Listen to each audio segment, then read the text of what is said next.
l'année, je regarde est-ce qu'elle était performante ou pas. Première des choses. La deuxième des choses, c'est Management Tools Performance et Midterm Performance.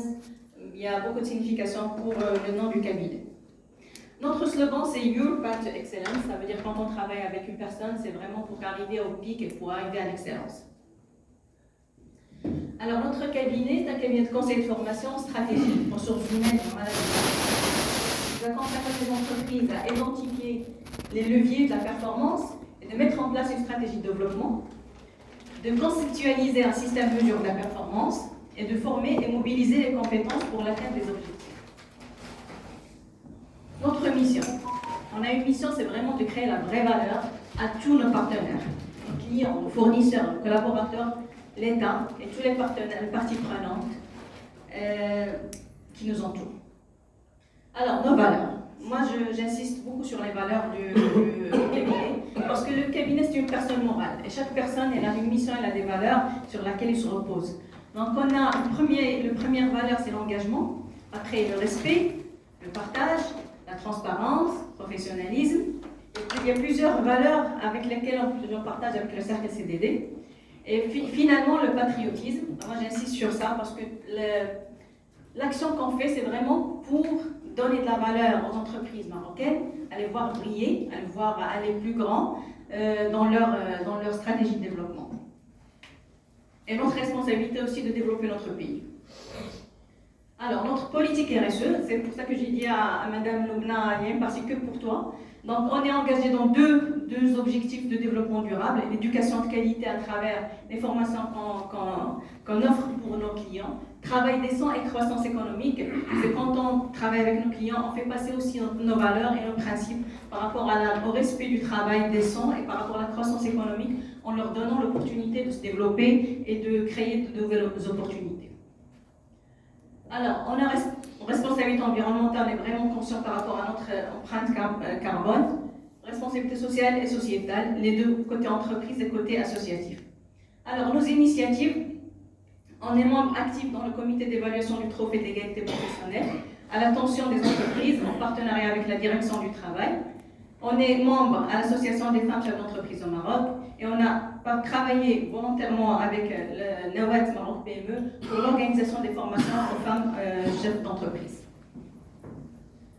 Alors, nos métiers, on va dire, c'est trois volets. Stratégie, volet finance et contrôle de gestion et volet formation et RH. Alors, quand on regarde l'entreprise, normalement, c'est des processus. Et des processus, il y a plusieurs fonctions. Quand il y a un problème dans un process, il y a plusieurs fonctions qui interagissent dans ce process. Et normalement, notre spécialité, c'est les trois volets. Mais normalement, quand il y a une problématique complexe, on peut créer une équipe, une task force pour résoudre cette problématique à l'aide de plusieurs consultants. Par exemple, Cible Hash, tout ce qui est commercial, parce qu'on ne travaille pas sur le commercial, avec Soukaina sur tout ce qui est digital, par exemple, si la problématique est complexe. Voilà. Alors, pour le volet stratégie, comme a dit Nawal la dernière fois, il faut vraiment donner le détail du détail pour que la personne sente le besoin et comprenne ce qu'on fait. D'accord? Par exemple, pour tout ce qui est côté stratégie, d'abord, l'accompagnement de la définition du strategic statement. Ça veut dire notre mission, vision, valeur et stratégie de développement. Et chaque entreprise qui est créée, normalement, elle est créée pour créer de la valeur du résultat. Mais à un certain moment, quand on arrive à ce résultat, on est démotivé. Si on n'a pas une mission bien claire sur laquelle on travaille, et cette mission-là, c'est basée et appuyée sur des valeurs. On fait du réalisation du diagnostic stratégique, l'analyse du macro-environnement de l'entreprise, l'analyse concurrentielle, l'analyse organisationnelle, fonctionnelle, la chaîne de valeur, l'analyse financière et accompagnement dans les choix stratégiques. Ça veut dire étude d'investissement, stratégie corporate, stratégie business. Voilà. Alors, donc une fois on met en place une stratégie de développement, c'est bien, on a fait un rapport, on a fait une présentation, tout est nickel. Mais il faut donner des choses concrètes, il faut mettre en place des KPI, il faut mettre en place des objectifs chiffrés. Donc ça vient le volet finance et contrôle de gestion, c'est vraiment pour mettre en place des objectifs, il faut les atteindre et les suivre. Donc on fait un business plan par exemple pour s'il y a un projet de développement, les maîtrises des coûts. conception du compte analytique, conception des tableaux de bord, production commerciale, logistique, financière. Et ça, c'est un exemple d'un tableau de bord qu'on a fait pour un client. Analyse financière, mise en place du processus budgétaire et mise en place d'un processus de reporting. Alors, pour le volet RH, donc on a mis les KPI, on a mis tout ce qu'il faut. Maintenant, il faut les ressources. Les ressources doivent bouger. On ne peut pas le faire avec que des ressources financières ou que des ressources matérielles. Il faut effectivement engager les ressources humaines dans tout ce qui est développement d'entreprise, stratégie d'entreprise. Donc, on regarde tout ce qui est organisation RH, outils de gestion des RH, job descriptif, le plan de succession, tableau de bord RH, ingénierie de formation dans différentes disciplines. Mais on a ajouté un tout petit peu cette année, c'est dans le secteur médical. Donc, on a développé avec une équipe médecin des formations dans le secteur médical pour le paramédical et pour les administratifs. Voilà. Donc, nos références, on a, alhamdoulilah, des références. Il y a des clients qui payent, ça c'est bien. Exactement, on va voir, ça va venir. Alors, Mariam Tamasna, moi je suis la fondatrice et la gérante. Donc j'ai un executive MBA, master à l'ISCAE, lauréate du NCG, plus de 17 ans d'expérience en gestion dans différentes entités, engagée dans la promotion d'entrepreneuriat féminin et l'égalité professionnelle, présidente de la commission service aux membres de l'Association des femmes chefs d'entreprise au Maroc. Alors, maintenant, on va commencer le thème. Alors, quel conseil en gestion donneriez-vous à un ami qui gère une entreprise? Une réponse, un seul conseil. Moi, je vais commencer mon entreprise. Je t'envoie le conseil à ta clé. Il faut consulter un avocat. D'accord, ok. Alors, pour être plus précis, un conseil en gestion. Voilà, un conseil en gestion. Pour gérer ton argent. Gérer ton argent, d'accord? Un conseil en comptabilité juridique. Conseil en comptabilité juridique, d'accord? D'accord, ok. Séparer la gestion de l'entreprise de la gestion de sa poche. Oui, très bon Sur conseil. un mur. D'accord, Ne pas confondre chiffre d'affaires et bénéfices. très bien. Faire partie d'un réseau. Très très bien. Très bien, d'accord. Donc, il y a ce sont de très très bons conseils. C'est soit le commercial, soit juridique, soit FADA. Mais maintenant, aujourd'hui, je vais juste me focaliser sur tout ce qui est gestion. J'ai choisi 10 commandements par rapport à mon expérience, par rapport à mes lectures. J'ai essayé de résumer, c'est pas tout. Parce que vous venez de dire, il n'est pas sur la présentation. C'est pour ça que j'ai posé la question.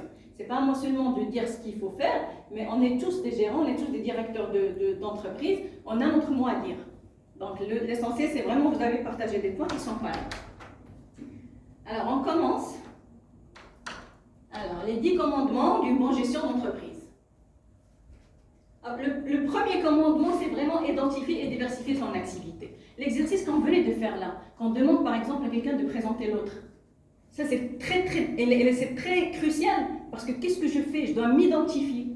Qu'est-ce que je fais? Je ne fais pas tout. Par exemple, est-ce que je suis productive? Est-ce que je fais du service? Quel service? Est-ce que je suis commercial? Qu'est-ce que je fais? Quels sont mes points forts et mes points faibles? Et normalement, dans nos présentations, on doit absolument mettre ça. Moi, je suis une entreprise qui fait ça. Ça doit être clair dans ma tête ce que je fais et ça va me permettre de bien présenter mon entreprise. Après, identification dans le secteur. Qui sont mes concurrents, mon offre, la géographie. Je pars jusqu'au bout. Et l'intensité concurrentielle sur le secteur, les opportunités et les menaces du secteur. Donc, la première des choses, même si par exemple on a 3 ans, 4 ans, 5 ans d'expérience d'entreprise, il faut se mettre un jour et dire, moi, qu'est-ce que je fais? Est-ce que ce que je suis en train de faire, est vraiment, c'est ce qui va m'apporter plus, ou bien est-ce que parce que j'ai fait comme ça depuis 3 ans, je vais continuer à le faire? Donc, se poser la question. Donc, il y a identifier et diversifier son activité. La première des choses, l'identification, on en a parlé. Maintenant, la diversification. Quand on parle diversification, on parle diversification secteur. Ça vient directement à la tête, diversification du secteur. Mais la diversification, il y a encore plus que ça. On a d'abord la diversification commerciale. Tout ce qui est produit, tout ce qui est service, tout ce qui est marchandises qu'on propose. Financière. Ça veut dire quoi, diversification financière? Ça veut dire les financements. Il faut diversifier son financement. Il ne faut pas avoir que des apports propres, il ne faut pas avoir que du crédit bancaire, il ne faut pas avoir. Donc il faut penser à diversifier à diversifier ses finances. Organisationnel. Ça veut dire quoi une diversification organisationnelle?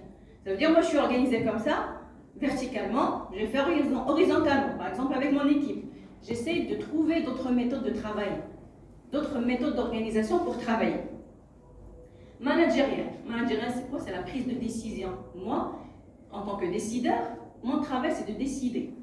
Décideur, décider. Mais pour décider, il me faut du raw material, il me faut du matériel, il faut des choses sur lesquelles baser pour prendre la décision. Donc moi, ma façon de prendre la décision, comment je fais quand je prends la décision? Il faut se poser la question, est-ce que vraiment c'est une bonne méthode de prendre la décision, ou bien je prends la décision comme ça, donc sans réfléchir, ou bien sans avoir de la donnée pour prendre la décision. Et finalement, humaine. Je laissais humaine à la fin. Ce n'est pas les ressources humaines, c'est nous. Nous, en tant que dirigeants, on doit élargir notre champ de compétences.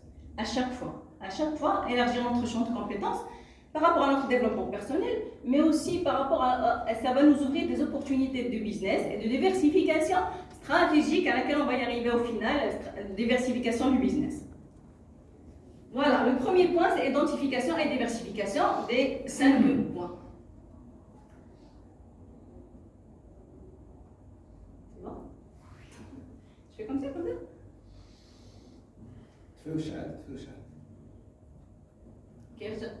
Voilà. Alors, système d'information, service de prise de décision. Le deuxième conseil, c'est un système d'information, il faut le voir. Maintenant, ils sont pas chers. On peut trouver du cloud, on peut trouver vraiment un système d'information pour pouvoir consolider la donnée. Donc, ça va nous permettre de suivre son évolution, identifier ses réalisations par rapport au passé, expliquer l'information par une information extra-comptable. Il ne faut pas que la comptabilité, monsieur Rayhan, mais il faut aussi des informations extra-comptables, du commercial, du chiffre d'affaires, par client, par commercial, par région. Et puis, ça va aussi nous aider dans tout ce qui est budgétaire, des projections dans le futur, définition des objectifs, suivi et réalisation des objectifs.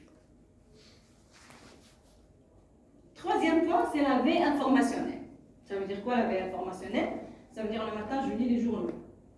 Ça veut dire le matin, je suis inscrite dans la newsletter de CDD par exemple. Il y a des opportunités. Newsletter une entreprise avec laquelle je veux travailler par exemple. Donc une veille informationnelle, c'est un outil de la performance oublié. On oublie parce que sur tous les niveaux managériaux, stratégiques et tactiques. C'est pas un directeur pour faire de la veille stratégique. Il y a aussi chacun dans son poste, il peut faire de la veille informationnelle. La veille informationnelle par rapport à son travail, parce que quand on fait la veille, on apprend et quand on apprend, on s'améliore.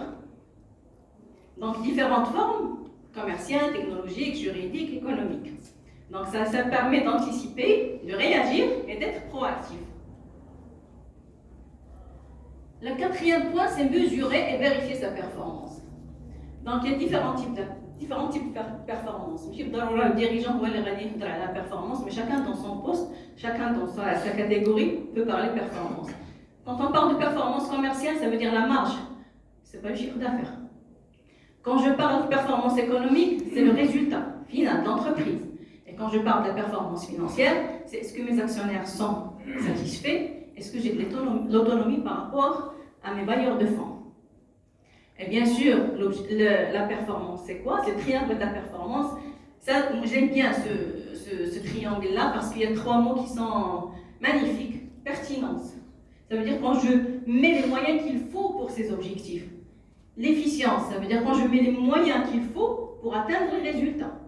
Et entre objectif et résultat, quand j'atteins mes objectifs, c'est l'efficacité. Voilà. Alors, utiliser les outils de la mesure de la performance, tels que les tableaux de bord et les reportings, ils doivent nous permettre de prévoir, piloter, vérifier et réguler vos actions. Pour les tableaux de bord, on n'a pas besoin vraiment d'un tableau de bord très sophistiqué. La première des choses, il faut au moins définir ses KPI. Qu'est-ce que moi je veux suivre? Est-ce que je vais suivre le chiffre d'affaires? Est-ce que je vais suivre ma marge? Est-ce que je vais suivre, je ne sais pas, mes charges personnelles? Est-ce que Donc au moins, on aura quelque chose bien défini à suivre. Donc on va l'information. Soit je vais le comptable, soit je vais la comptabilité en interne, soit extra-comptable. L'essentiel, c'est qu'il faut définir d'abord les KPI, les indicateurs, qu'est-ce qu'on veut suivre. L'assiduité. Par exemple. كخالد Oui.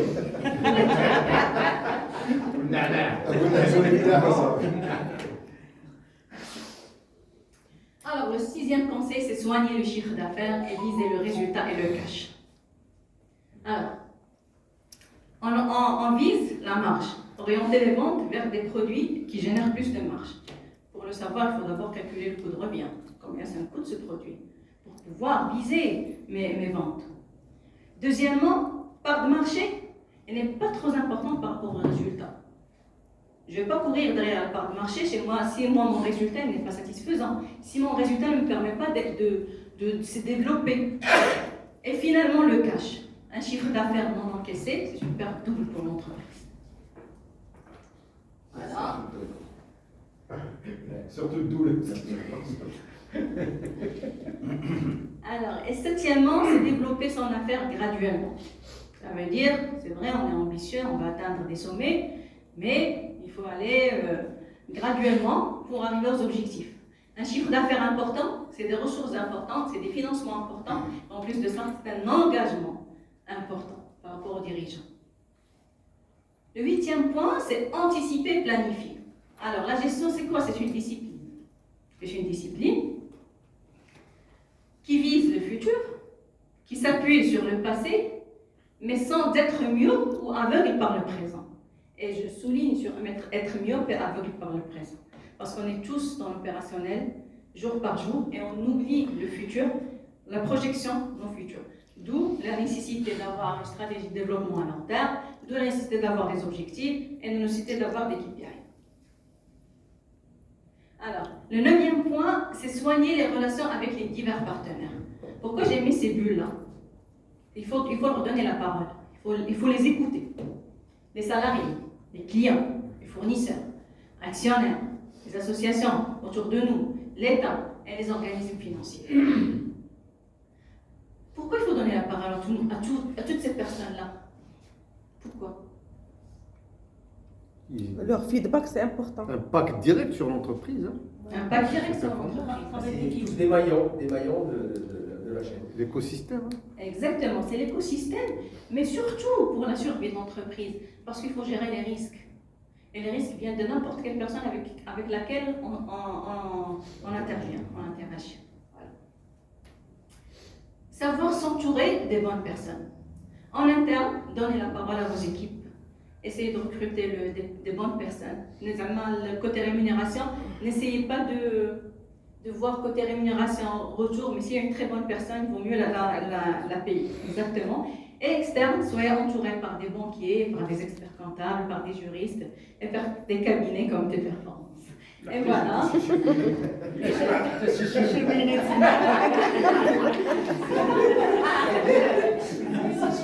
Voilà. Et la dernière chose, la demande de conseil est une marque de sagesse, c'est pas une marque de faiblesse. Bien sûr. Et moi je suis معكم, je donne des conseils Gratuit. gratuits. Non, la gratuité ne marche pas. Alors, Ça marche. oui, c'est bon, donc les 10 commandements, donc on va savoir juste, on n'est pas trop des entreprises industrielles, mais tout ce qu'on fait, elle est pris en charge par Banque PME pour les entreprises industrielles. Parfait. Alors, merci pour votre attention, mesdames, messieurs, et à la prochaine, Inch'Allah. Merci bien pour Merci beaucoup. Vous êtes dans les temps, on va le Les questions, Elle est extraordinaire. J'ai tenu le J'ai chronomètre. 18. On a le droit des questions. Bravo. On a 5 minutes pour débattre le sujet. Oui, 5 minutes, s'il vous plaît. Oui, c'est Hadi. Alors Myriam, merci pour cette excellente présentation, très précise, on voit que tu sais très bien le sujet. Et il n'y a pas de blabla, tu vas direct le fond des choses. Maintenant, ma question, est-ce que ce que tu fais s'adresse...